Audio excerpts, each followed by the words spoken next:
Desde os primórdios da fé bíblica, o templo exerceu um papel central na espiritualidade de Israel. Ele era visto como o lugar da presença de Deus na terra, o espaço onde céu e terra se encontravam. Contudo, ao observarmos atentamente a história bíblica, percebemos que essa centralidade do templo possuía funções específicas, mas também limitações claras, que já apontavam para algo maior e mais profundo, uma realidade espiritual que não se restringiria a pedras e paredes. Antes do templo fixo em Jerusalém, havia o tabernáculo, um santuário móvel erguido durante a peregrinação de Israel no deserto, Êxodo 25 ao 40. O próprio Deus havia ordenado a Moisés: "E me farão um santuário, para que eu possa habitar no meio deles." Êxodo 25 verso 8. O tabernáculo simbolizava a presença de Deus caminhando com o seu povo. Ele não estava limitado a uma cidade ou a uma estrutura de pedra, mas acompanhava Israel em sua jornada. Esse detalhe já mostra que a ideia do templo não era sobre um edifício em si, mas sobre o Deus que se relacionava com seu povo. Arqueologicamente, não temos restos materiais diretos do tabernáculo, mas temos registros de estruturas religiosas móveis em outras culturas antigas, como tendas de culto entre tribos nômades do Oriente Médio. Isso reforça a plausibilidade histórica desse modelo de adoração em movimento. Com a consolidação da monarquia em Israel, Davi desejou construir uma casa para o Senhor, mas foi Salomão quem realizou esse sonho. 1 Reis 6 a 8. O Templo de Salomão tornou-se o centro da religião israelita, um edifício magnífico em Jerusalém, ricamente decorado com ouro, pedras preciosas e símbolos cósmicos, como as duas colunas diante da entrada, Jaquim e Boaz. O templo cumpria 3 funções principais. Lugar do sacrifício, era onde se ofereciam holocaustos e ofertas pelo pecado. Lugar da presença, o Santo dos Santos abrigava a Arca da Aliança, considerada o trono de Deus. Lugar da reunião nacional, festas como a Páscoa, Pentecostes e Tabernáculos eram celebradas ali. Contudo, mesmo no auge de sua glória, Salomão reconheceu a limitação desse templo. Mas, na verdade, habitaria Deus na terra? Eis que os céus, e até o céu dos céus, não te podem conter, quanto menos esta casa que eu edifiquei. 1 Reis 8 verso 27. Essa confissão mostra que o templo era apenas um símbolo da presença de Deus, não a presença em si. Com o passar do tempo, Israel começou a idolatrar o próprio templo, acreditando que a simples existência daquele edifício garantia sua segurança espiritual. Os profetas denunciaram esse erro. Jeremias confrontou o povo que repetia: "Templo do Senhor, templo do Senhor, templo do Senhor é este." Jeremias 7 verso 4. Enquanto viviam em injustiça e pecado, Isaías transmitiu a palavra de Deus. "Assim diz o Senhor: o céu é o meu trono, e a terra, o estrado dos meus pés. Que casa me edificaríeis vós? E qual seria o lugar do meu repouso?" Isaías 66 verso 1. Esses textos mostram que o próprio Antigo Testamento já apontava para as limitações de se restringir a adoração a um espaço físico. Deus não podia ser domesticado em templos de pedra. Após a destruição do Templo de Salomão pelos babilônios em 586 a.C., os exilados choraram a perda do lugar sagrado. Quando retornaram, sob o decreto de Ciro, o Grande, reconstruíram o templo, Esdras 3 ao 6. Esse chamado segundo templo não possuía a mesma grandiosidade do primeiro, e muitos anciãos choraram ao compará-lo, Esdras 3 verso 12. Mais tarde, Herodes, o Grande, ampliou e embelezou o templo, transformando-o em uma das maravilhas arquitetônicas da antiguidade. Porém, a tradição judaica dizia que a glória de Deus, Shequina, nunca voltou a habitar esse templo como ocorrerá no de Salomão. A ausência da Arca da Aliança no Santo dos Santos era um lembrete de que a verdadeira presença de Deus não estava ali confinada. Arqueologicamente, fragmentos do Muro Ocidental, o chamado Muro das Lamentações, são remanescentes dessa época, atestando a grandiosidade da construção herodiana. Mas até mesmo esse templo glorioso foi destruído pelos romanos em 70 d.C., cumprindo a profecia de Jesus: "Não ficará aqui pedra sobre pedra que não seja derrubada." Mateus 24 verso 2. O templo, em toda a sua história, tinha uma função simbólica. Ele apontava para a santidade de Deus, para a necessidade de expiação e para a presença divina no meio do povo. Mas sempre como sombra de algo maior. O Santo dos Santos, inacessível à maioria, mostrava que o pecado separa o homem de Deus. Os sacrifícios de animais apontavam para a necessidade de um sacrifício perfeito. A estrutura física apontava para uma realidade espiritual. Deus deseja habitar entre os homens. Em outras palavras, o templo não era um fim em si mesmo, mas uma figura pedagógica. Ele preparava o caminho para a revelação plena em Cristo, o verdadeiro templo. Os profetas não apenas criticaram a idolatria do templo, mas também denunciaram o uso religioso para manipulação. Sacerdotes e reis exploravam o povo, cobrando impostos e ofertas sob o pretexto de manutenção do templo, enquanto negligenciavam a justiça, a misericórdia e a fidelidade. Amós resumiu essa crítica com contundência: aborreço, desprezo as vossas festas, e as vossas assembleias solenes não me dão prazer. Corra, porém, o juízo como as águas, e a justiça como um ribeiro perene. Amós 5 versos 21 e 24. Essa denúncia ecoa fortemente hoje. A religião institucionalizada pode facilmente se transformar em instrumento de manipulação, quando o templo passa a ser mais importante que a verdade espiritual. Portanto, o templo tinha seu valor histórico, simbólico e pedagógico, mas apresentava limites claros. Era restrito a um local, somente em Jerusalém se podia sacrificar. Era restrito a uma classe, apenas sacerdotes podiam ministrar, e só o sumo sacerdote entrava no Santo dos Santos. Era restrito no tempo, festas e sacrifícios tinham calendário fixo. Era sombra, não realidade, apontava para algo maior que viria. Essas limitações já preparavam o caminho para o ensino do Novo Testamento. O verdadeiro templo de Deus não é feito por mãos humanas. Hoje, muitos ainda repetem o erro de Israel: confundir a fé com o edifício. Muitos acreditam que só podem encontrar a Deus em templos luxuosos, enquanto a Bíblia mostra que o templo físico era apenas provisório. O perigo é transformar o templo em centro de poder e manipulação, em vez de lugar de encontro com Deus. É exatamente aqui que começa a crítica ao modelo de igrejas de pedra quando usadas como instrumento de controle humano. Assim, o capítulo conclui deixando clara a base: o Antigo Testamento nunca apresentou o templo como absoluto. Ele era um símbolo temporário, limitado e, muitas vezes, mal usado. A revelação plena viria com Cristo, que traria um templo vivo e espiritual, e não de pedra. Se no Antigo Testamento o Templo de Jerusalém era o centro da vida espiritual de Israel, no Novo Testamento encontramos uma ruptura radical. Jesus desafia, ressignifica e substitui o templo. A centralidade que antes estava nas paredes de pedra agora passa para sua própria pessoa. Isso não apenas mudou o modo como os primeiros cristãos entendiam a fé, mas também marcou uma revolução espiritual que ecoa até hoje. Durante o ministério de Jesus, o templo foi frequentemente o cenário de debates e conflitos. Ele não rejeitava a importância histórica daquele lugar, mas denunciava o modo como se havia transformado em um centro de comércio e manipulação religiosa.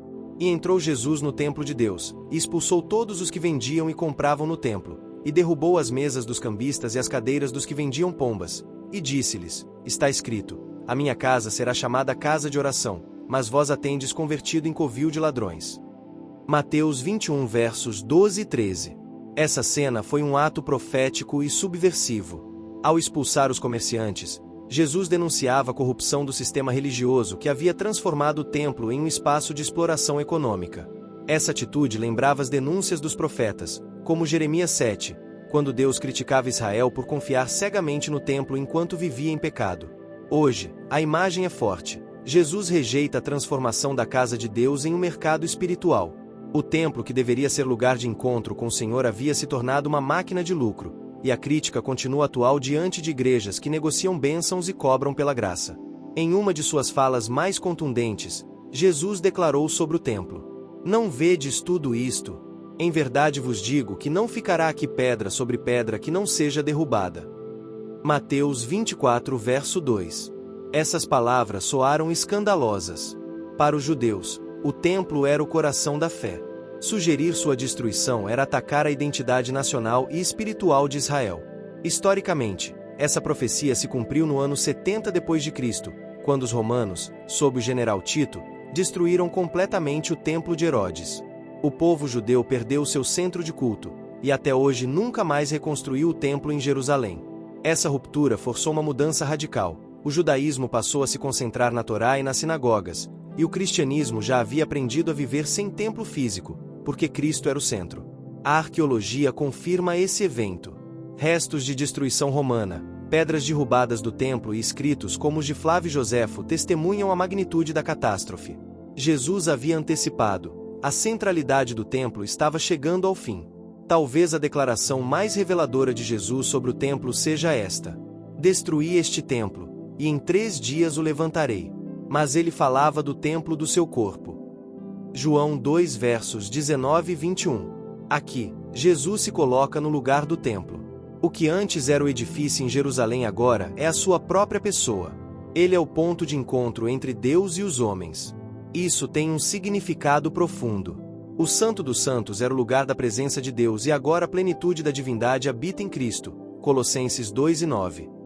Os sacrifícios do templo apontavam para a necessidade de expiação e Cristo é o Cordeiro de Deus que tira o pecado do mundo. João 1 verso 29.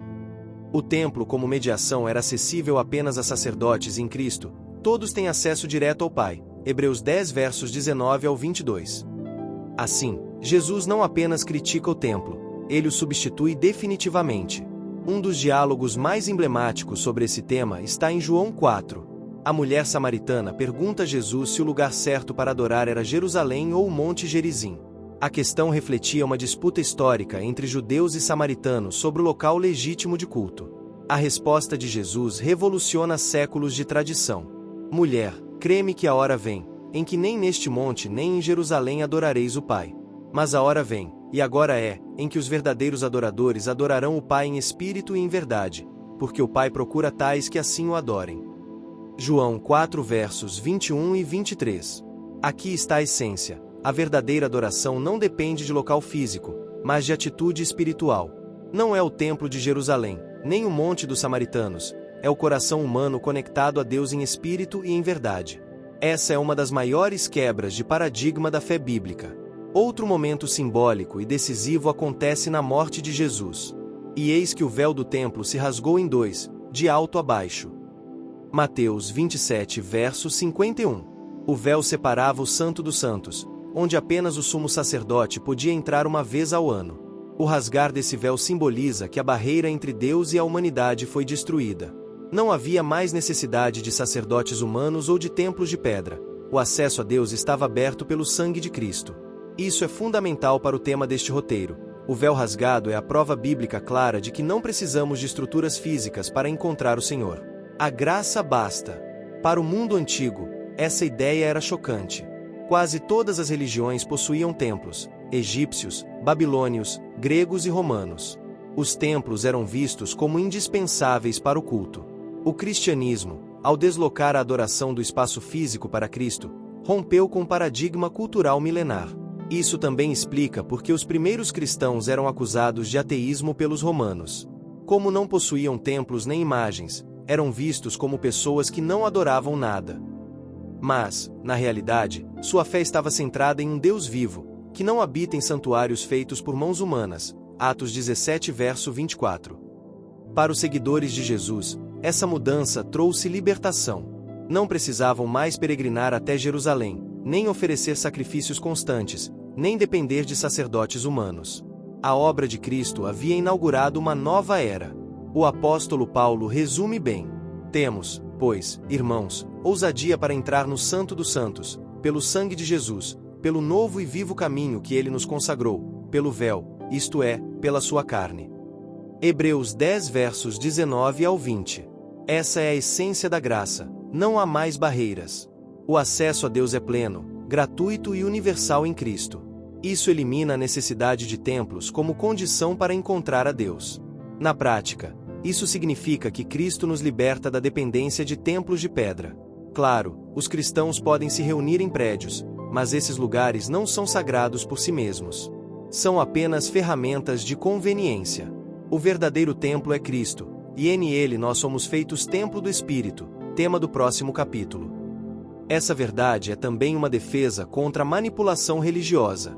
Se alguém afirma que você só pode encontrar a Deus dentro de uma igreja de pedra, está negando a obra de Cristo. A Bíblia é clara: a adoração não está limitada a lugares, mas ao coração em espírito e em verdade. Jesus declarou o fim da centralidade do templo. Ele denunciou sua corrupção, profetizou sua destruição, apresentou-se como verdadeiro templo, rasgou o véu que separava Deus dos homens e ensinou que a adoração não depende de espaço físico. A partir dele, a fé não é mais uma questão de prédios sagrados, mas de vida em graça. Esse é o fundamento para o próximo passo: entender como a Igreja, como o corpo de Cristo, se torna um novo templo vivo de Deus.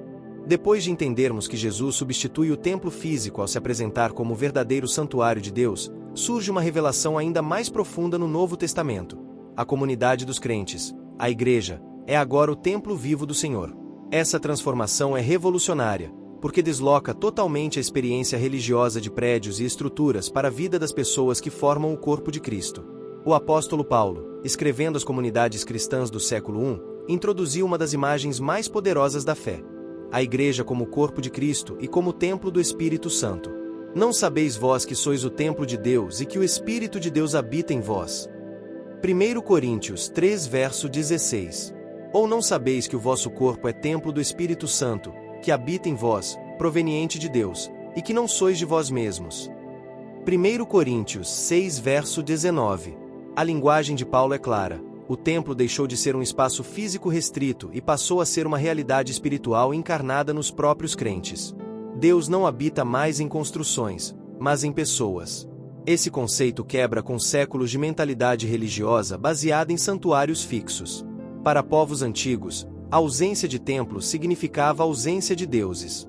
Mas, para o cristianismo, a ausência de templos não era sinal de vazio, mas de plenitude. Deus estava em cada crente. O apóstolo Pedro reforça essa ideia com outra metáfora: chegando-vos para ele, a pedra viva, rejeitada, na verdade, pelos homens, mas para com Deus eleita e preciosa, vós também, como pedras vivas, sois edificados casa espiritual e sacerdócio santo, para oferecer sacrifícios espirituais, agradáveis a Deus por Jesus Cristo. 1 Pedro 2, versos 4 e 5. Aqui, cada cristão é descrito como uma pedra viva que compõe o edifício espiritual. Isso inverte totalmente a lógica antiga. Não são os templos de pedra que formam a casa de Deus, mas sim as pessoas que creem em Cristo. É interessante notar o contraste. Enquanto os templos pagãos eram erguidos com pedras frias e mortas, o templo de Cristo é formado de pedras vivas, seres humanos regenerados pela graça. A Igreja, portanto, não é um prédio, mas um organismo vivo. Em Efésios, Paulo expande ainda mais o conceito, no qual todo o edifício, bem ajustado, cresce para templo santo no Senhor, no qual também vós juntamente sois edificados para a morada de Deus em Espírito. Efésios 2, versos 21 e 22. Aqui vemos que a Igreja não é apenas um corpo, mas também um edifício em construção contínua. É uma obra viva, em crescimento. E o arquiteto é o próprio Deus. Isso tem implicações práticas profundas. Se a comunidade é o templo, então o lugar onde ela se reúne é secundário. Pode ser uma casa, uma praça, uma catacumba ou até uma praia. O que importa é a presença de Deus no meio do seu povo. Isso explica por que os primeiros cristãos se reuniam em casas simples, sem necessidade de templos monumentais. Historicamente, o cristianismo nascente floresceu sem templos de pedra. Em Atos dos Apóstolos vemos: e perseveravam na doutrina dos apóstolos, e na comunhão, no partir do pão e nas orações. E perseverando unânimes todos os dias no templo, e partindo o pão em casa, comiam juntos com alegria e singeleza de coração. Atos 2, versos 42 e 46. Embora no início ainda frequentassem o templo de Jerusalém para orar, os cristãos se reuniam principalmente nas casas. A Epístola aos Romanos cita a igreja que está na casa de Priscila e Áquila, Romanos 16, verso 5. Aos Colossenses, Paulo também menciona a comunidade que se reunia na casa de Ninfa, Colossenses 4, verso 15. Essas igrejas domésticas eram simples, focadas em comunhão, ensino e partilha. Não havia luxo, nem poder institucional, mas fraternidade e fé viva. A arqueologia confirma isso. Uma das mais antigas igrejas descobertas é a casa de Dura Europos, na Síria, datada do século III. Era apenas uma casa comum adaptada para encontros cristãos. Não havia altar de pedra, nem estátuas, apenas espaço para a reunião e a ceia do Senhor. Isso mostra que o cristianismo não nasceu com templos, mas com comunidades vivas. O prédio, na verdade, só começou a se tornar central após a oficialização da fé pelo Império Romano. Se a igreja é templo, então todos os crentes são sacerdotes. Essa é a chamada doutrina do sacerdócio universal dos crentes, baseada em 1 Pedro 2, verso 9. Mas vós sois a geração eleita, o sacerdócio real, a nação santa, o povo adquirido, para que anuncieis as virtudes daquele que vos chamou das trevas para sua maravilhosa luz. Isso significa que nenhum templo físico ou hierarquia religiosa pode monopolizar o acesso a Deus. Todo cristão tem livre acesso pela graça, sem precisar de intermediários. Esse conceito libertador foi uma das bases para a reforma protestante séculos mais tarde, que denunciou os abusos de uma religião institucionalizada que havia transformado o templo e o clero em instrumentos de poder. Mas a raiz desse ensino está no próprio Novo Testamento. Podemos resumir o contraste em alguns pontos. Templo de pedra, restrito, local físico, acesso limitado, controlado por sacerdotes, sujeito à corrupção. Templo vivo, igreja universal, presente em cada crente, acesso direto a Deus, todos são sacerdotes, impossível de ser confinado ou manipulado. Esse contraste é fundamental para nosso tema, pois mostra que insistir em templos de pedra como centro da fé é regredir em relação à revelação do Novo Testamento. A verdadeira casa de Deus não é feita por mãos humanas, mas pelo Espírito. Quando olhamos para outras culturas, percebemos como o cristianismo foi único nesse ponto. Gregos, romanos, egípcios, todos precisavam de templos monumentais para legitimar sua religião. O cristianismo, ao contrário, começou como um movimento sem templo, sem altar físico e sem sacerdócio elitista. Isso se conecta também com a espiritualidade contemporânea. Muitos buscam uma fé autêntica, livre de instituições manipuladoras. O ensino bíblico sobre a igreja como templo espiritual continua relevante hoje, lembrando que não precisamos de catedrais ou mega-estruturas para experimentar a presença de Deus. Se somos templo, isso traz responsabilidades práticas. Pureza pessoal, já que o corpo é templo do Espírito, devemos viver em santidade. 1 Coríntios 6 verso 19 e 20. Comunhão comunitária, como pedras vivas, não somos templos isolados, mas parte de um edifício coletivo. A fé é vivida em comunidade. Missão espiritual, como sacerdotes, todos temos o dever de anunciar o Evangelho e servir uns aos outros. Liberdade da manipulação, não precisamos de líderes que se coloquem como donos do templo, porque o verdadeiro templo somos nós mesmos em Cristo.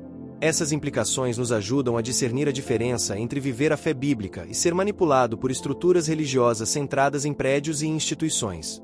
O Novo Testamento apresenta uma mudança radical. Nós somos o templo vivo de Deus. A igreja não é um edifício, mas um corpo espiritual formado por pedras vivas. Essa visão liberta a fé da escravidão a templos de pedra e abre espaço para uma espiritualidade autêntica, centrada em Cristo e vivida em comunidade.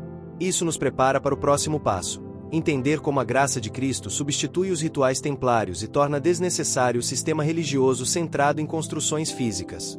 Se no Antigo Testamento o templo era o centro da adoração e dos rituais, o Novo Testamento revela que a graça de Cristo substitui todo o sistema templário. A cruz inaugura um novo caminho, livre da dependência de sacrifícios, sacerdotes e templos de pedra. Este capítulo é fundamental para entendermos porque não precisamos mais de templos físicos para nos relacionar com Deus. A graça é suficiente. Um dos momentos mais simbólicos de toda a Escritura aconteceu no instante da morte de Jesus. E eis que o véu do templo se rasgou em dois, de alto a baixo, e tremeu a terra, e fenderam-se as pedras. Mateus 27 verso 51. O véu separava o Santo dos Santos, lugar da presença de Deus, do restante do templo. Apenas o sumo sacerdote podia atravessá-lo, uma vez ao ano, no dia da expiação, Levítico 16. Quando esse véu se rasga, não é apenas um evento físico, é um ato divino cheio de significado. Significa que a separação entre Deus e os homens acabou. Indica que não há mais necessidade de sacerdotes humanos para intermediar a presença divina. Representa que o próprio corpo de Cristo foi o véu rasgado, abrindo livre acesso ao Pai. O rasgar do véu é, em si, a prova bíblica de que templos de pedra perderam seu valor espiritual central. A graça inaugurada na cruz substitui todo o sistema de mediação do templo. A Epístola aos Hebreus é a obra mais profunda para explicar a transição do templo para a graça. O autor mostra que tudo o que existia no sistema mosaico era sombras de algo maior, que se cumpre em Cristo. Os sacerdotes de Israel ofereciam sacrifícios repetidos. Cristo ofereceu um único sacrifício perfeito, de uma vez por todas. Porque, com uma só oferta, aperfeiçoou para sempre os que são santificados. Hebreus 10 verso 14.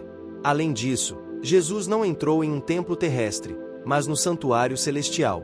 Mas Cristo, tendo vindo como sumo sacerdote dos bens futuros, por um tabernáculo maior e mais perfeito, não feito por mãos, isto é, não desta criação, nem por sangue de bodes e novilhos, mas por seu próprio sangue, entrou uma vez no Santo dos Santos, havendo obtido eterna redenção. Hebreus 9 verso 11 e 12. Isso mostra que a obra de Cristo transcende qualquer templo físico. O acesso a Deus não depende de construções humanas, mas da graça oferecida na cruz. Uma das grandes batalhas do cristianismo primitivo foi contra o legalismo religioso. Muitos judeus convertidos queriam impor aos gentios a obrigação de seguir rituais, circuncisão e observâncias ligadas ao templo. Paulo combateu essa mentalidade em cartas como Gálatas e Romanos, defendendo a suficiência da graça. Sabemos que o homem não é justificado pelas obras da lei, mas pela fé em Jesus Cristo. Gálatas 2 verso 16. O sistema do templo estava vinculado à lei mosaica. Mas Paulo insiste que, em Cristo, já não dependemos de obras ou rituais para sermos aceitos.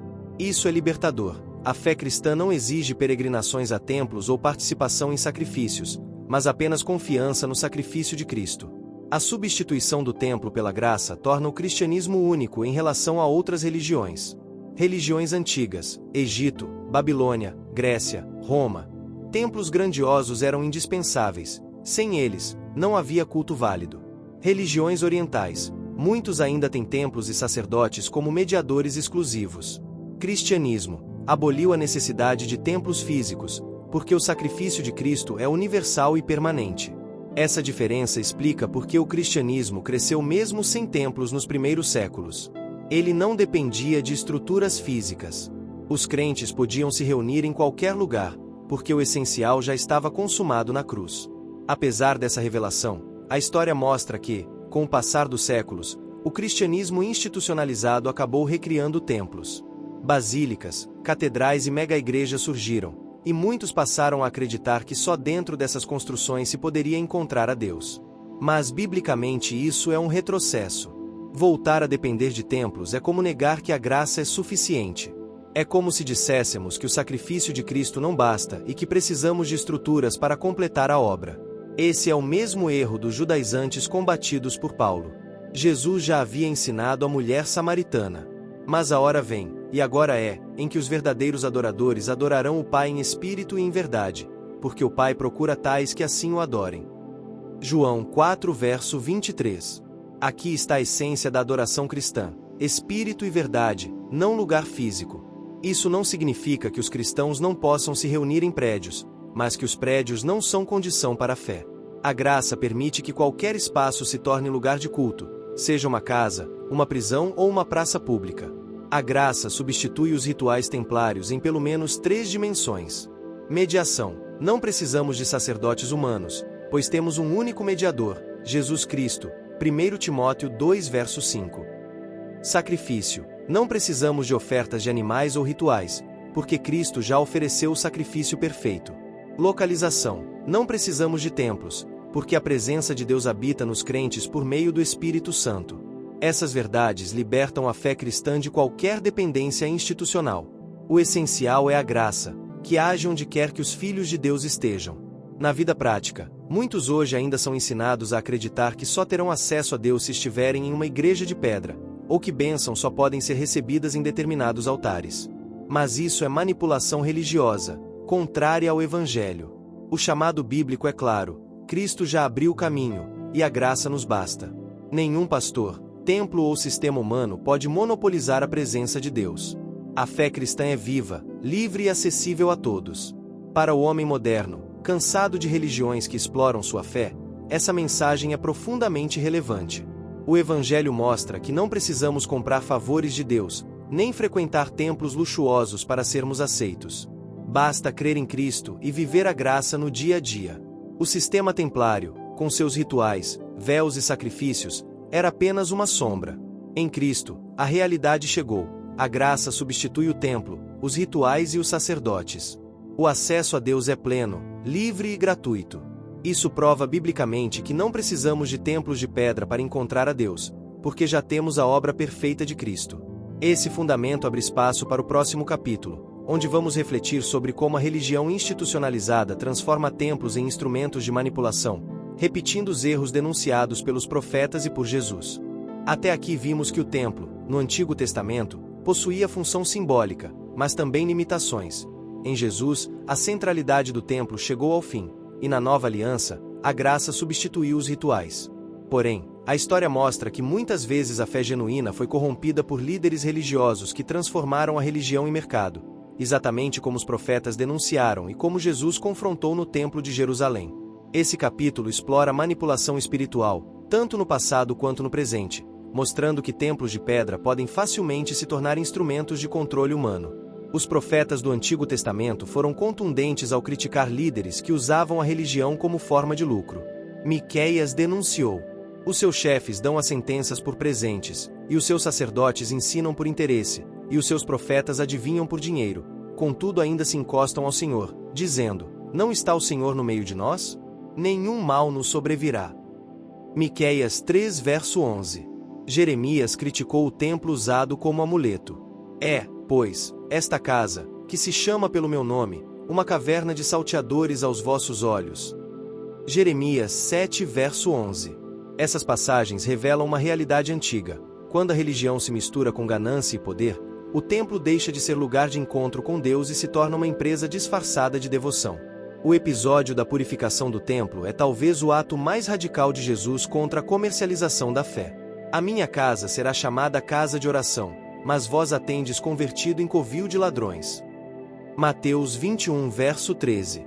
No pátio do templo, cambistas e vendedores lucravam com os sacrifícios exigidos pela lei. O espaço sagrado havia se transformado em feira. Ao expulsar os comerciantes, Jesus não apenas limpava o templo, mas desmascarava um sistema que explorava o povo sob a capa da religião. Esse gesto profético de Jesus ecoa até hoje. Ele rejeita qualquer forma de comércio que instrumentaliza a fé para benefício de alguns. O foco do culto deve ser Deus e a comunhão com Ele, nunca o lucro humano. Ao longo da história, muitas instituições religiosas caíram nesse mesmo erro. O que deveria ser lugar de graça gratuita se transformou em espaço de cobrança, poder e manipulação. Um exemplo clássico é a venda de indulgências na Idade Média, que acabou provocando a Reforma Protestante. O problema é recorrente. Sempre que líderes percebem que podem controlar pessoas por meio da fé, há risco de transformar a religião em negócio. E os templos de pedra, luxuosos e imponentes, muitas vezes são usados como símbolos desse poder, em vez de expressarem a simplicidade do Evangelho. Infelizmente, ainda hoje vemos templos usados para exploração financeira e psicológica. Alguns exemplos: teologia da prosperidade, onde a fé é reduzida a um investimento financeiro, e bênçãos só são prometidas mediante doações. Curas e milagres comercializados, quando líderes condicionam o agir de Deus a ofertas específicas. Dependência do espaço físico, ensinam que só naquele altar ou templo é possível receber bênçãos, criando vínculos de dependência. Cargos e títulos comprados, ministérios transformados em posições de poder adquiridas com dinheiro. Essas práticas distorcem a mensagem da graça, que é gratuita. Criam uma forma moderna de cambistas no templo, exploram a necessidade espiritual das pessoas para lucrar. A Bíblia deixa claro que o Evangelho é graça, não mercadoria. De graça recebestes, de graça dai. Mateus 10 verso 8. O dom gratuito de Deus é a vida eterna em Cristo Jesus nosso Senhor. Romanos 6 verso 23. Quando igrejas condicionam bênçãos à presença em templos ou a contribuições financeiras específicas, estão contradizendo a essência do Evangelho. A graça não pode ser comprada. O templo de pedra não pode ser o mediador da presença de Deus. A cruz já rasgou o véu. Ao longo da história, sempre houve cristãos que resistiram à manipulação religiosa. Os primeiros mártires preferiram morrer em arenas romanas a se submeter ao culto imperial que usava templos como instrumento político. A Igreja das Catacumbas mostrou que o cristianismo pode florescer sem templos grandiosos, em simplicidade e verdade. Reformadores como Lutero e João os denunciaram abusos da religião institucionalizada. Movimentos de avivamento ao longo dos séculos resgataram a ideia de que a fé não depende de prédios, mas do encontro vivo com Deus. Esses exemplos reforçam que a manipulação não é inevitável, sempre há quem retorne à simplicidade do Evangelho. Vivemos em um tempo de desconfiança em relação às instituições religiosas. Muitos rejeitam igrejas porque veem nelas apenas negócios. O crescimento de pessoas que se identificam como sem religião, mas dizem crer em Deus, mostra um fenômeno claro: a fome espiritual, mas repulsa a manipulação. O Evangelho oferece a resposta: não precisamos de templos de pedra para acessar a Deus. Ele habita em nós, e sua graça é suficiente. O cristão maduro não se deixa manipular por estruturas, porque sabe que Cristo é o único mediador. A Bíblia também nos chama à vigilância. Jesus advertiu: acautelai-vos, que ninguém vos engane. Mateus 24, verso 4. Alguns sinais de que uma igreja ou líder está usando o templo como instrumento de manipulação. Quando o foco está mais em dinheiro do que em Cristo. Quando o templo é exaltado como lugar exclusivo da presença de Deus. Quando líderes se colocam como intermediários indispensáveis, acima da comunidade. Quando a promessa de bênçãos condicionadas a ofertas. A fé verdadeira não se prende a prédios, mas à graça de Cristo. O discernimento espiritual nos protege contra a exploração. A Bíblia mostra que quando a religião se transforma em negócio, ela perde sua essência. Profetas, Jesus e apóstolos denunciaram essa corrupção. No passado e no presente, templos de pedra têm sido usados para manipular e explorar. Mas a graça é suficiente, e em Cristo temos liberdade. Não precisamos ser reféns de sistemas religiosos centrados em prédios ou líderes manipuladores. Isso nos prepara para o próximo passo: analisar comparativamente o papel dos templos em outras culturas e religiões, e como a arqueologia e a história confirmam a singularidade do cristianismo em libertar a adoração dos espaços físicos. Até aqui vimos como o templo, no contexto bíblico, foi superado pela revelação em Cristo e substituído pela graça. Mas para compreendermos a profundidade dessa mudança, é importante olhar além da narrativa judaico-cristã. Quase todas as civilizações antigas tinham templos como centro religioso. O cristianismo foi revolucionário porque rompeu com essa lógica. A arqueologia e a história confirmam esse contraste único. No Egito, templos como o de Karnak e Luxor eram considerados a morada dos deuses. Apenas sacerdotes tinham acesso às câmaras internas. O povo comum ficava do lado de fora, participando apenas de procissões ou festivais. O templo era símbolo de poder político e religioso. Na Babilônia, os templos eram zigurates, enormes torres em degraus, como a famosa Torre de Babel. Eles representavam a ligação entre céu e terra. A religião estava centrada nesses edifícios monumentais, e a adoração era impensável fora deles.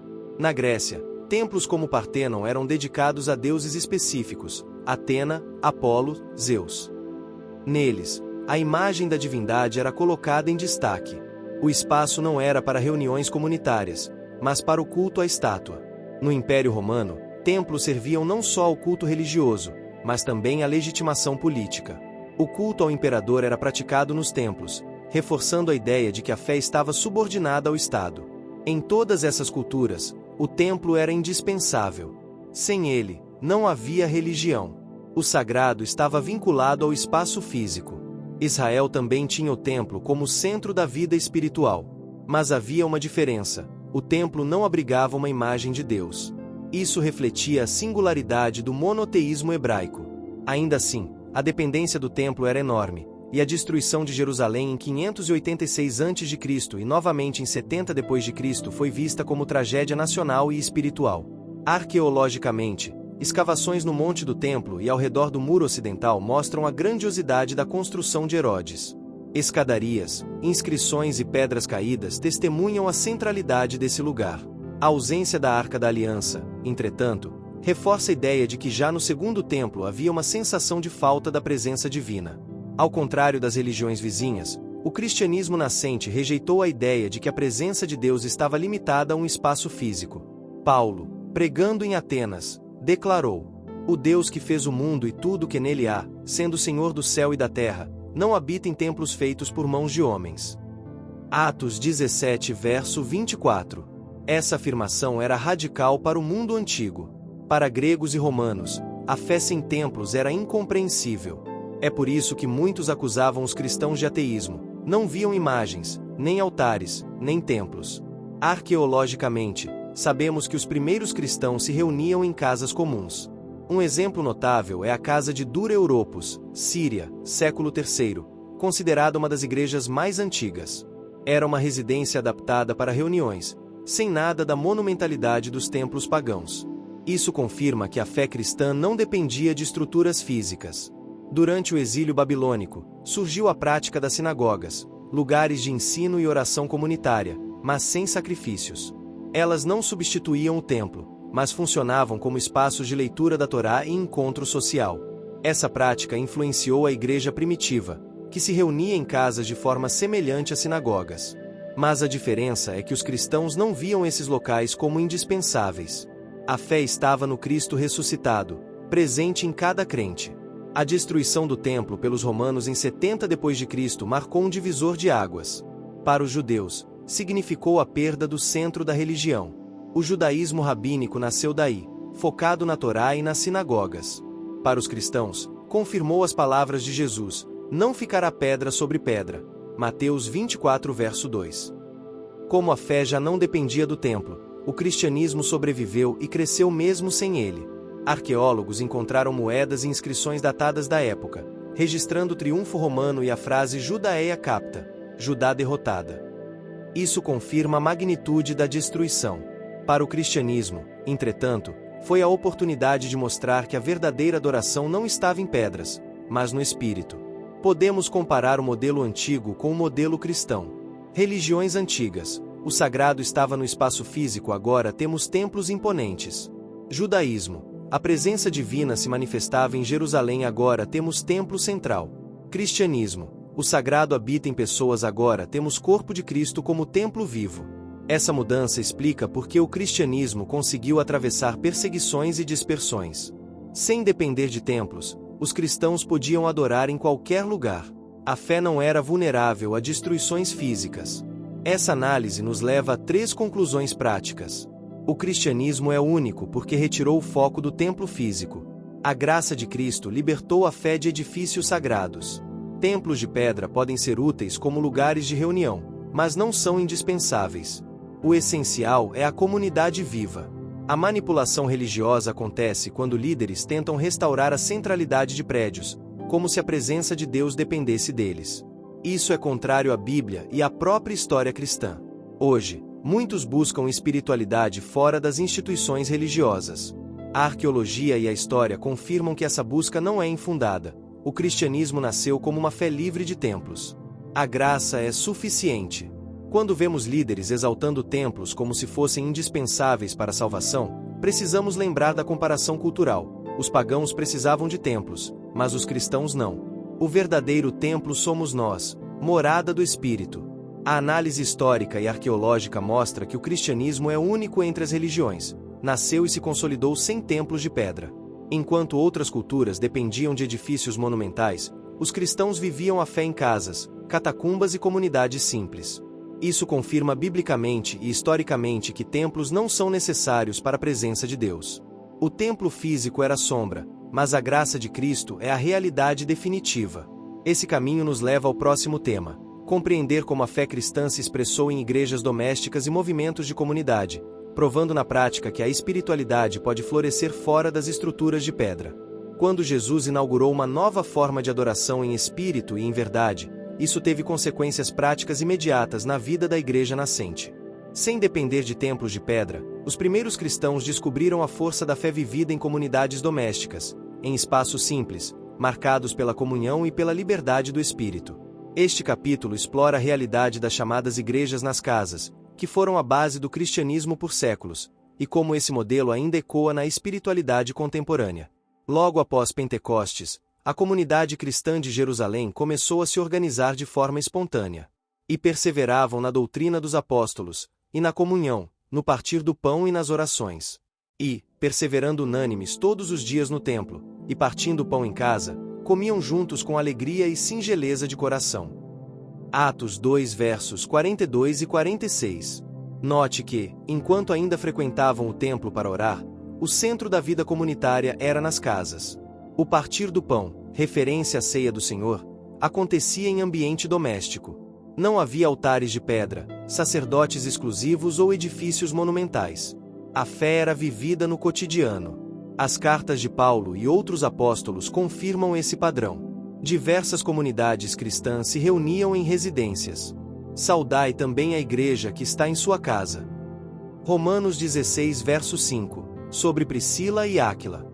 Saudai os irmãos que estão em Laodiceia, e a Ninfa, e a igreja que está em sua casa. Colossenses 4, verso 15. E a nossa irmã Áfia, e Arquipo, nosso companheiro, e a igreja que está em tua casa. Filemon 1, verso 2.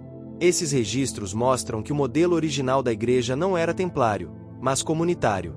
A igreja não era o prédio, mas o grupo de pessoas reunidas em torno de Cristo. Como funcionavam essas comunidades?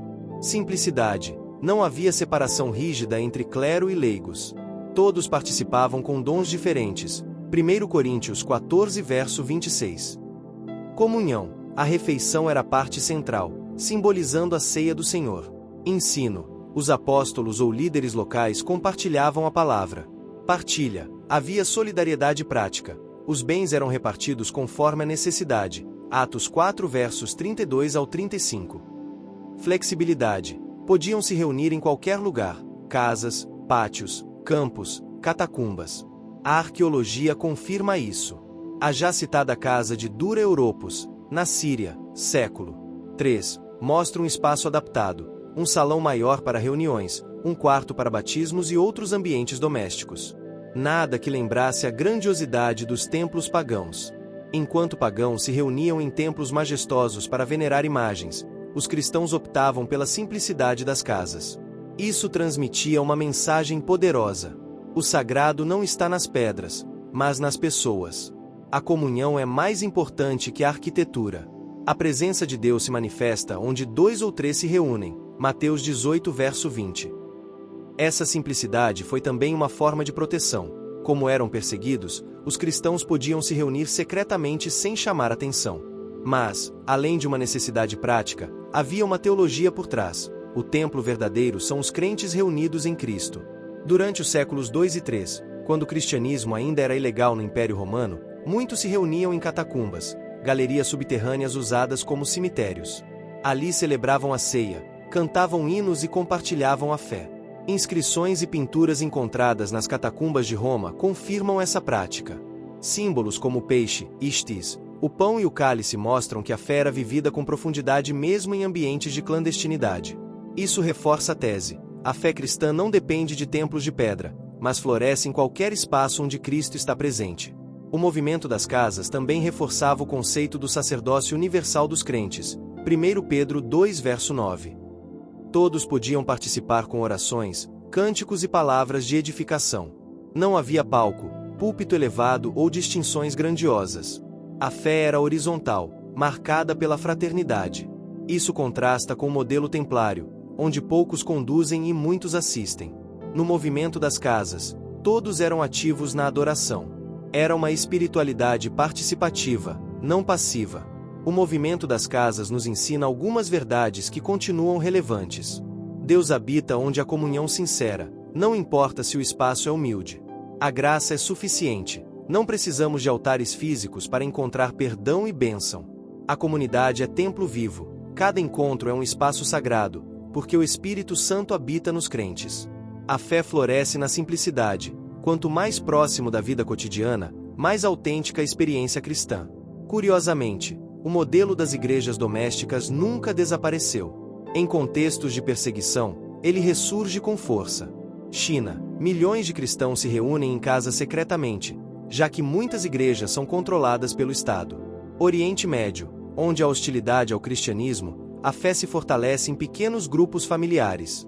Ocidente contemporâneo, cresce o movimento das igrejas em células ou pequenos grupos, resgatando a comunhão em escala doméstica. Esses exemplos modernos mostram que o modelo das casas não é ultrapassado, mas continua sendo uma forma vibrante de viver a fé. A redescoberta da espiritualidade em casas nos ajuda a discernir manipulações religiosas ligadas a templos de pedra. Quando líderes afirmam que só dentro de suas igrejas físicas há salvação ou bênção, contradizem a prática bíblica e histórica da igreja primitiva. O cristão precisa entender: a presença de Deus não está presa a um endereço, mas habita em cada crente. Reunir-se em casas, grupos pequenos ou comunidades simples é tão legítimo quanto qualquer catedral. O cristianismo nasceu e floresceu em casas, catacumbas e espaços simples. O movimento das igrejas domésticas mostra que a espiritualidade cristã não depende de templos de pedra, mas da comunhão em Cristo. Essa prática prova que a graça é suficiente e que a igreja é viva mesmo sem estruturas luxuosas. Esse percurso nos leva ao próximo passo: refletir sobre o que é o verdadeiro culto em espírito e em verdade, contraste direto com as práticas templárias e legalistas. Se o Antigo Testamento centrava a adoração em templos, rituais e sacrifícios, o Novo Testamento apresenta uma transformação radical. O verdadeiro culto não depende mais de espaço físico, mas acontece na dimensão do espírito e da verdade. Essa foi uma das declarações mais impactantes de Jesus e continua sendo um dos maiores desafios para a espiritualidade cristã até hoje. Neste capítulo, exploraremos a essência do culto cristão segundo a Bíblia, contrastando-a com práticas religiosas que ainda insistem em limitar a adoração a templos de pedra. O ponto de partida é João 4, no diálogo de Jesus com a mulher samaritana. Ela pergunta: "Nossos pais adoraram neste monte, e vós dizeis que é em Jerusalém o lugar onde se deve adorar." João 4, verso 20. A pergunta reflete uma disputa histórica. Samaritanos defendiam o Monte Gerizim como local sagrado, enquanto judeus insistiam que o único templo legítimo era em Jerusalém. A resposta de Jesus quebra séculos de tradição. "Mulher, crê-me que a hora vem, em que nem neste monte, nem em Jerusalém adorareis o Pai. Mas a hora vem, e agora é, em que os verdadeiros adoradores adorarão o Pai em espírito e em verdade, porque o Pai procura tais que assim o adorem." João 4 versos 21 e 23. Aqui Jesus redefine completamente a adoração. Não é onde, mas como e quem adora. O verdadeiro culto é espiritual e autêntico, não dependente de geografia ou construções. Paulo retoma esse princípio em Romanos 12, verso 1. "Rogo-vos, pois, irmãos, pela compaixão de Deus, que apresenteis os vossos corpos em sacrifício vivo, santo e agradável a Deus, que é o vosso culto racional." Aqui o culto não é um ritual litúrgico, mas a própria vida oferecida a Deus. O sacrifício não é de animais em altares de pedra, mas de pessoas que consagram sua existência ao Senhor. Isso transforma a visão de culto. Não é um evento de domingo em um prédio, mas uma forma de viver diariamente em comunhão com Deus. As primeiras comunidades cristãs entendiam o culto como algo comunitário e cotidiano. Louvor e oração, cânticos espontâneos e orações simples. Colossenses 3, verso 16. Palavra compartilhada. Cada um podia contribuir. 1 Coríntios 14, verso 26. Ceia do Senhor, celebrada no contexto de uma refeição. Partilha. Culto também era dividir bens e cuidar dos necessitados. Não havia um espaço sagrado no sentido templário. A sacralidade estava na comunhão do corpo de Cristo e na presença do Espírito Santo. O culto era vida em comum, em simplicidade e sinceridade. Atos 2, verso 46. Ao longo dos séculos, entretanto, muitas tradições cristãs foram retornando a formas ritualistas, quase templárias. Cultos tornaram-se cerimônias rígidas, centradas em prédios e mediadores oficiais. Isso não é errado em si, mas pode ser perigoso quando o coração da fé se perde. Jesus advertiu: "Este povo honra-me com os lábios, mas o seu coração está longe de mim. Em vão, porém, me adoram, ensinando doutrinas que são preceitos de homens." Mateus 15, versos 8 e 9. Ou seja, o risco é confundir liturgia externa com culto verdadeiro. O culto genuíno não é sobre formas, mas sobre coração transformado. O que significa adorar em espírito? É reconhecer que a presença de Deus não está presa a templos, mas habita em nós por meio do Espírito Santo. É viver uma espiritualidade que transcende rituais e se manifesta no íntimo do ser. É a oração sincera, a adoração que brota do coração regenerado, não apenas da boca. Adorar em espírito significa que não precisamos de ambientes sagrados artificiais, porque o Espírito Santo já habita em cada crente. A vida inteira se torna lugar de culto. Adorar em verdade significa adorar conforme a revelação de Deus em Cristo, que é o caminho, a verdade e a vida. João 14, verso 6. Viver em integridade. A vida precisa refletir aquilo que a boca declara. Fugir da hipocrisia religiosa. Não basta cantar louvores em templos se a prática da vida nega a fé. Culto em verdade é autenticidade. Deus rejeita aparências vazias e deseja coerência entre fé e prática. Embora a adoração seja pessoal, ela também é comunitária. Hebreus 10, verso 25 adverte: "Não deixemos a nossa congregação, como é costume de alguns, antes admoestemo-nos uns aos outros." O culto em espírito e em verdade não elimina a importância da comunhão. Mas essa comunhão não está presa a prédios, e sim ao corpo de Cristo reunido em qualquer lugar. A comunidade é o templo vivo, e cada encontro é culto verdadeiro, seja em uma casa, embaixo de uma árvore ou em uma pequena sala. O ensino de Jesus e dos apóstolos tem implicações profundas. Liberdade do espaço físico, não há local exclusivo para encontrar a Deus. Liberdade de liturgias rígidas, o culto pode ser simples, espontâneo e sincero. Chamado à autenticidade, a adoração deve brotar de um coração transformado. Chamado à entrega, o culto é a vida oferecida como sacrifício vivo. Chamado à comunhão, o culto genuíno é vivido em comunidade, não em isolamento. Em nosso tempo, muitos buscam experiências espirituais autênticas, mas rejeitam religiões institucionalizadas que parecem mais preocupadas com prédios e rituais do que com transformação de vidas. A mensagem do verdadeiro culto continua atual. Deus não busca formas externas, mas corações rendidos. O cristão de hoje pode experimentar culto verdadeiro no carro, em casa, no trabalho, na natureza, qualquer lugar onde o coração se abre para a presença do Espírito. Isso não significa abandonar a comunhão com outros crentes, mas perceber que a presença de Deus não está limitada a um palco, a um altar ou a um templo. Onde Cristo está, ali há adoração. O verdadeiro culto não é templário, mas espiritual. Não é sobre prédios, mas sobre corações. Não é sobre repetições, mas sobre autenticidade. Jesus deixou claro que o Pai procura adoradores que o adorem em espírito e em verdade, livres de manipulação, livres de dependência de templos de pedra, libertos pela graça. Esse caminho nos leva a refletir sobre como evitar manipulações religiosas e viver a fé de forma autêntica, discernindo entre o evangelho genuíno e sistemas humanos de exploração. Ao longo da história, sempre houve líderes que transformaram a fé em instrumento de poder e lucro. Os templos de pedra, com sua imponência e centralidade, foram muitas vezes usados para legitimar tais abusos. No entanto, a Bíblia oferece critérios claros para que os cristãos aprendam a discernir a verdade e não sejam manipulados. Neste capítulo, veremos como identificar sinais de manipulação, compreender suas raízes históricas e culturais, e como viver uma fé livre, centrada na graça de Cristo. Desde os tempos bíblicos, Deus alertou sobre líderes religiosos que usariam a fé como meio de exploração. Jesus advertiu: acautelai-vos, que ninguém vos engane, porque muitos virão em meu nome, dizendo, eu sou o Cristo, e enganarão a muitos. Mateus 24 versos 4 e 5. Paulo preveniu os anciãos de Éfeso. Eu sei que, depois da minha partida, entrarão no meio de vós lobos cruéis, que não pouparão ao rebanho, e que de entre vós mesmos se levantarão homens falando coisas perversas, para atraírem os discípulos após si. Atos 20 versos 29 e 30. Pedro também alertou. E também houve entre o povo falsos profetas, como entre vós haverá também falsos doutores, que introduzirão encobertamente heresias de perdição, e negarão o Senhor que os resgatou, trazendo sobre si mesmos repentina perdição. E muitos seguirão as suas dissoluções, pelos quais será blasfemado o caminho da verdade. 2 Pedro 2 versos 1 e 2. Essas passagens mostram que a manipulação religiosa não é novidade. Sempre existiu e sempre existirá. Por isso, o discernimento é essencial.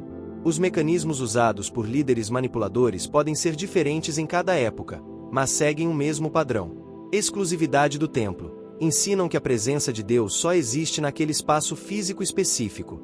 Intermediação obrigatória. Colocam a si mesmos como indispensáveis para a salvação ou acesso a bênçãos. Comércio da fé. Condicionam milagres, curas ou prosperidade a ofertas financeiras. Medo e ameaça. Usam o terror espiritual. Se sair daqui, Deus te abandona, como forma de controle. Carisma excessivo. Centralizam o culto na figura do líder, em vez de em Cristo. Controle total. Querem decidir sobre vida pessoal, financeira e familiar dos membros. Essas estratégias distorcem a graça e aprisionam pessoas em sistemas religiosos abusivos. Templos luxuosos e imponentes frequentemente servem como símbolos de poder. Sua grandiosidade impressiona e gera a sensação de que aqui está Deus. Essa associação psicológica é usada para criar dependência. Historicamente, vemos isso. Na Idade Média, catedrais majestosas transmitiam a ideia de que só ali se podia acessar a Deus. No mundo antigo, templos romanos e gregos eram construídos para legitimar o poder político. Hoje, muitas mega-igrejas usam palcos, luzes e estruturas grandiosas não apenas como ferramentas, mas como meios de manipulação emocional. O risco é esquecer que a presença de Deus não se mede por mármore, ouro ou capacidade de lotação. A graça não precisa de fachadas impressionantes. A Escritura oferece critérios para distinguir líderes verdadeiros de manipuladores. O fruto importa mais que a aparência. Pelos seus frutos os conhecereis. Mateus 7 versos 16. O verdadeiro líder produz frutos de amor, justiça e humildade, não exploração e ostentação. Cristo é o centro, não o homem. O verdadeiro ministério aponta para Jesus, não para a figura do pastor ou apóstolo. Convém que ele cresça e que eu diminua. João 3 verso 30. A graça é gratuita. De graça recebestes, de graça dai. Mateus 10 verso 8. Se alguém coloca preço na bênção, já contradiz o Evangelho. O ensino deve estar de acordo com a palavra. Paulo louvou os bereanos porque examinavam nas Escrituras se o que era ensinado era verdadeiro. Atos 17 verso 11. Liberdade, não escravidão. O Evangelho liberta, não aprisiona. Para a liberdade Cristo nos libertou. Gálatas 5 verso 1. Algumas práticas espirituais ajudam o crente a evitar a exploração. Conhecer a palavra. Quem lê e entende a Bíblia não é enganado facilmente. Orar pedindo discernimento. O Espírito Santo guia em toda a verdade. João 16 verso 13. Valorizar a comunhão autêntica. Buscar irmãos que vivem a fé com simplicidade, não em sistemas de poder. Desconfiar de exigências financeiras abusivas. O verdadeiro Evangelho não mercantiliza a fé. Lembrar que o templo somos nós. A presença de Deus não depende de prédios, mas do Espírito que habita em cada crente. A história da Igreja mostra que sempre houve movimentos de resistência. Profetas bíblicos como Amós e Miqueias denunciaram manipulação no culto. Os mártires da Igreja primitiva preferiram morrer do que se submeter ao culto imperial. Reformadores como Lutero denunciaram a venda de indulgências e chamaram a Igreja de volta à graça. Comunidades modernas perseguidas, como na China e Oriente Médio, mostram que a fé pode resistir sem templos, sem líderes manipuladores e até sem liberdade externa. Esses exemplos inspiram os cristãos a viverem uma fé autêntica, livre da exploração religiosa. Hoje, muitos rejeitam instituições religiosas justamente porque percebem nelas manipulação e comércio da fé. Por isso cresce o número dos chamados desigrejados, pessoas que creem em Deus, mas não querem estar presas a sistemas corruptos. A resposta bíblica não é abandonar a fé, mas voltar à essência, viver como templo do Espírito, em comunidade sincera, adorando em espírito e em verdade. O discernimento protege contra líderes abusivos e ajuda a manter o foco em Cristo, não em prédios ou homens. Não seja dependente de um templo físico. Saiba que Deus está com você em qualquer lugar. Examine tudo à luz da palavra. Não aceite ensinos sem verificar nas Escrituras. Mantenha Cristo no centro. Desconfie de qualquer líder que se coloque acima de Jesus. Valorize a comunhão simples. Pequenas comunidades autênticas muitas vezes refletem mais o Evangelho que mega-estruturas luxuosas. Pratique a graça. Viva a fé como dom gratuito, não como mercadoria. A manipulação religiosa é um risco constante, especialmente quando templos de pedra são exaltados como condição para a presença de Deus. A Bíblia, porém, nos equipa com discernimento, olhar para os frutos, examinar as Escrituras, manter Cristo no centro e viver a liberdade da graça. Assim, podemos evitar armadilhas e viver uma fé autêntica, simples e transformadora. Esse caminho nos prepara para o fechamento do nosso roteiro, a conclusão de que Cristo é suficiente e que, na graça, já temos tudo o que precisamos para viver em comunhão com Deus, sem depender de templos, rituais ou manipulações humanas. Depois de percorrermos toda a jornada bíblica, histórica e espiritual, chegamos ao ponto central: Cristo é suficiente. Não precisamos de templos de pedra, não dependemos de construções luxuosas, nem de sistemas religiosos manipuladores. A graça de Deus, revelada em Jesus, é plena, perfeita e gratuita. Essa é a maior prova bíblica de que a fé verdadeira não está condicionada a edifícios, mas ao relacionamento vivo com o Senhor. Desde o Antigo Testamento, vimos que o templo era apenas sombra de algo maior. O tabernáculo acompanhava Israel como símbolo da presença de Deus. O templo de Salomão mostrava a glória, mas também a limitação de uma casa de pedra. Os profetas denunciavam a falsa confiança em prédios sagrados, lembrando que Deus não cabe em templos feitos por mãos humanas. Com Jesus, o véu foi rasgado, e a centralidade do templo chegou ao fim. Ele mesmo se apresentou como verdadeiro santuário, e em sua morte e ressurreição inaugurou um novo caminho. A Igreja se tornou o templo vivo, formado por pedras espirituais, cada crente habitado pelo Espírito Santo.